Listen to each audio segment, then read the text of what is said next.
আমি শুক্রবারে আমি বাসায় ছিলাম না, আমি ওনাকে ফোন দিয়েছিলাম, আমার সাথে কথা হয়েছিল একবার, বললো যে বাসায় আছি।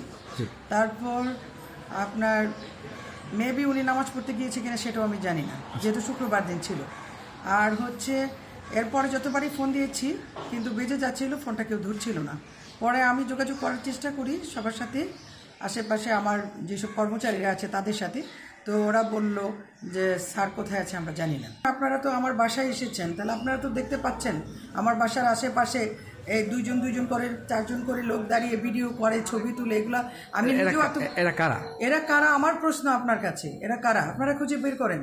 এবং আমি নিজেও আতঙ্কিত, পাশাপাশি আমার কর্মীরা কেউ আমার সাথে দেখা করতে পারছে না, সবাই ছবি তুলছে, সবাই আতঙ্কের মধ্যে আছে। ইভেন আমার যে বাসায় কাজ করে তারাও বাসায় ঢুকতে গেলে তারা ছবি তুলছে, এরাও ভয় পাচ্ছে, অনেক কাজের লোক বাসায় আসছে না কাজ করার জন্য। এরপর আমার যে দারোয়ান ইসুমিয়া, তাকে সে যেটা বলেছে পুলিশ তার কাছ থেকে তার নাম্বার নিয়েছে, সে বাসায় ছিল না। আমার ম্যানেজার সোহাগ, সোহাগ ফোন দিয়েছে ইসুকে যে আপনি তাড়াতাড়ি আসেন, এসে গেট খুলেন, পুলিশ গেট মানে আপনার ধাক্কাচ্ছে। খোলার পর সে আমাকে যেটা জানালো যে ওরা সার্চিং করেছে আমার পুরো বাসা এবং বেশ সময় ধরে। তারপর ওনারা চলে গেছে।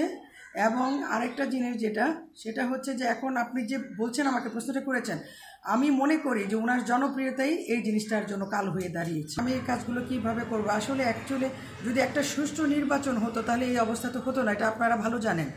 আর উনি যেহেতু নাই, ওনাকে যেহেতু পাচ্ছি না বা ওনার সাথে কোনো কন্ট্রাক্ট আমাদের হচ্ছে না, তাহলে নির্বাচন তো উনি প্রার্থী, উনি যদি সিদ্ধান্ত না দেন তাহলে তো নির্বাচন আমরা ছাড়তেও পারি না।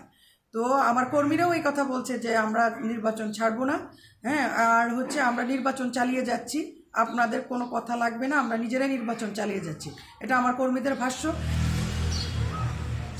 আমার কি আপনি কি সেক্রেটারি আমি কি আপনার নাম কি আমার তো আমি গেছি না, তো আমাদের এরা ছবি উঠাইছে, আমার ফোন নম্বর নিয়েছে, নিয়ে আসে আমার তো ডেট মেলে, আমরা এটা চেক করবো। আমি কি আসে ওই তো দেন না, 2 জন এখন আছে, 4 জন করে আয়, 5 জন করে আয়, এখনও তো 2 জন করে আছে, বুঝলেন। এরা ডিলে আসে, 4 জন আসে, 2 জন আসে, 5 জনও আসে, আসে এরা আবেদন তো করে আমার ডাক দিয়ে আপনি স্যার কী লাভ, মিশা কথা কই, আমি কার মিশা কথা আমি কেন পাবো, আপনারা আমার চাপ দেন কেন, আমি এখানে রয়েছি এইটা স্যার, আমরা তো চাপ দেওয়া তো আমার তো কথা মানি স্যার, আমি কই আমি স্যারের দেখতাম তাই না, আমি আপনার বলতাম।